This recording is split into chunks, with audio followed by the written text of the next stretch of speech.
Hello అందరికీ welcome back to our channel.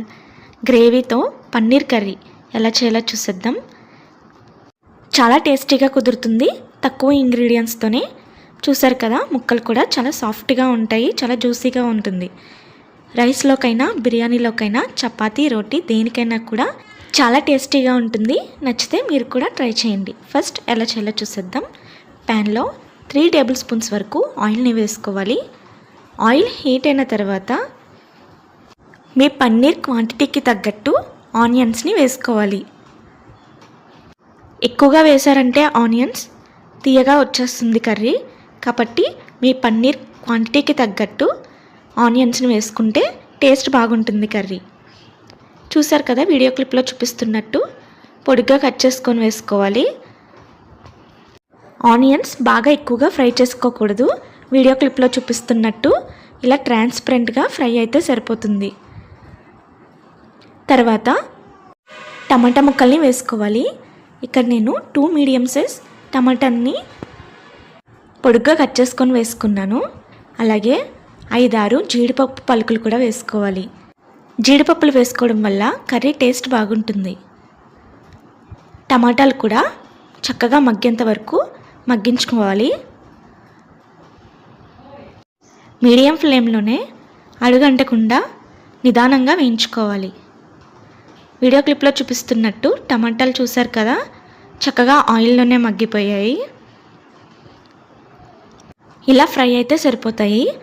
చల్లారిన తర్వాత మిక్సీ జార్లోకి తీసేసుకుందాం. స్మూత్గా పేస్ట్లా కాకుండా లైట్గా వీడియో క్లిప్లో చూపిస్తున్నట్టు కోర్స్గానే గ్రైండ్ చేసుకోవాలి. అప్పుడే కర్రీ టేస్ట్ బాగుంటుంది. వాటర్ ఏమీ వేయకుండా గ్రైండ్ చేసుకోవాలి.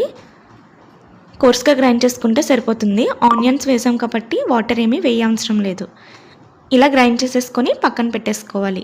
తర్వాత పన్నీర్ని కూడా ఫ్రై చేసుకోవాలి. ఇక్కడ నేను మీడియం సైజ్ పీసెస్ లాగా కట్ చేసుకున్నాను. వీడియో క్లిప్లో చూపిస్తున్నట్టు ఇలా మీడియంగా పన్నీర్ పీసెస్ని కట్ చేసుకుంటే కర్రీలో ముక్కలు చాలా జ్యూసీగా కుదురుతాయి. ఇప్పుడు ప్యాన్లో 3 or 4 టేబుల్ స్పూన్స్ వరకు ఆయిల్ని వేసుకొని ఆయిల్ మీడియం ఫ్లేమ్లోనే హీట్ అయిన తర్వాతే పన్నీర్ ముక్కల్ని వేసుకోవాలి. అస్సలు హై ఫ్లేమ్లో చేయకూడదు. మీడియం ఫ్లేమ్లోనే పన్నీర్ని ఫ్రై చేసుకుంటే మనకి అడుగంటకుండా చక్కగా ఫ్రై అవుతాయి. ఎన్నైతే ఆయిల్లో పడతాయో అన్ని పన్నీర్ పీసెస్ని బ్యాచెస్ లాగా ఫ్రై చేసుకోవాలి. జస్ట్ కలర్ చేంజ్ అయ్యి పైన క్రిస్పీగా ఉంటే సరిపోతుంది. మరీ ఎక్కువగా ఫ్రై చేసుకోకూడదు, గట్టిగా వచ్చేస్తాయి ముక్కలు. పన్నీర్ ముక్కలు ఫ్రై అవ్వడానికి కాస్త టైం పడుతుంది. నిదానంగా ఫ్రై చేసుకోవాలి. వీడియో క్లిప్లో చూపిస్తున్నట్టు ఇలా గోల్డెన్ షేడ్ వస్తే సరిపోతుంది. వేరే ప్లేట్లోకి తీసేసుకుందాం. ఇప్పుడు ప్యాన్లో 2 టేబుల్ స్పూన్స్ వరకు ఆయిల్ని వేసుకోవాలి. ఆయిల్ హీట్ అయిన తర్వాత కొద్దిగా కరివేపాకు, 1/2 టేబుల్ స్పూన్ జీలకర్రని వేసుకోవాలి.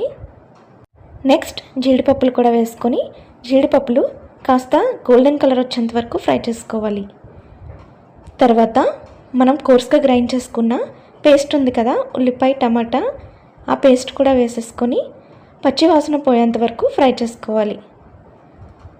అందులోనే ఒక బిర్యానీ ఆకు, ఒక ఇలాచి, కొద్దిగా చెక్క, 2 లవంగాలు, చిన్న మరాఠీ ముగ్గ వేసేసుకొని ఫ్రై చేసుకోవాలి. ఆల్రెడీ ఫ్రై చేసుకున్నదే కాబట్టి ఎక్కువ టైం ఏం పట్టదు. ఆయిల్ సపరేట్ అయ్యేంత వరకు ఫ్రై చేసుకుంటే సరిపోతుంది. మనం ప్రిపేర్ చేసుకున్న ఉల్లిపాయ పేస్ట్ బాగా ఫ్రై అయితేనే ఆయిల్లో కర్రీ టేస్ట్ బాగుంటుంది. హై ఫ్లేమ్లో ఫ్రై చేసుకోకూడదు. మీడియం ఫ్లేమ్లోనే అడుగంటకుండా నిదానంగా ఫ్రై చేసుకోవాలి. పేస్ట్ బాగా వేగిన తర్వాత మీ టేస్ట్కి తగ్గట్టు సాల్ట్ వేసుకోండి. మీ స్పైసీనెస్కి తగ్గట్టు కారం కూడా వేసుకోండి. కారం కూడా పచ్చివాసన పోయేంత వరకు ఆయిల్లోనే ఫ్రై చేసుకోవాలి. జస్ట్ ఒక 5 minutes వరకు ఫ్రై చేసుకుంటే సరిపోతుంది. తర్వాత మనం ఆల్రెడీ ఫ్రై చేసుకొని పక్కన పెట్టుకున్న పన్నీర్ ముక్కలు ఉన్నాయి కదా, అవన్నీ కూడా వేసేసుకొని ఉప్పు, కారం, ఆనియన్ పేస్ట్ ఇదంతా కూడా బాగా కలిసేంత వరకు ముక్కలకి పట్టించాలి. పన్నీర్ లోపల వరకు ఉప్పు కారం వెళ్ళి చాలా జ్యూసీగా వస్తుంది. తర్వాత గ్రేవీ కోసం మీ గ్రేవీకి తగ్గట్టు వాటర్ని వేసుకోవాలి. ఎక్కువ వాటర్ వేసుకోక్కర్లేదు, అన్నీ కూడా ఆల్రెడీ మనం ఫ్రై చేసుకున్నవే కాబట్టి మీ గ్రేవీకి తగ్గట్టు కొద్దిగా వాటర్ని వేసుకుంటే సరిపోతుంది. అంతా కూడా బాగా కలిసేంత వరకు ఒకసారి కలుపుకోవాలి. వాటర్ వేసాక పన్నీర్ ముక్కలు ఇంకా సాఫ్ట్గా ఉడుకుతాయి. ఆయిల్ కూడా పైకి తేలుతుంది. చక్కగా మీ గ్రేవీ కన్సిస్టెన్సీకి తగ్గట్టు ఉడికించుకోవాలి.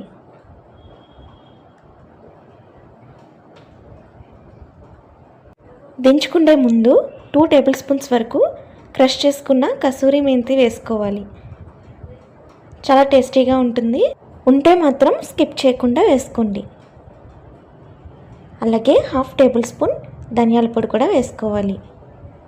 అంతా కూడా బాగా కలిసేంత వరకు మిక్స్ చేసుకొని మీ గ్రేవీ థిక్నెస్ని బట్టి స్టవ్ ఆఫ్ చేసుకోవాలి.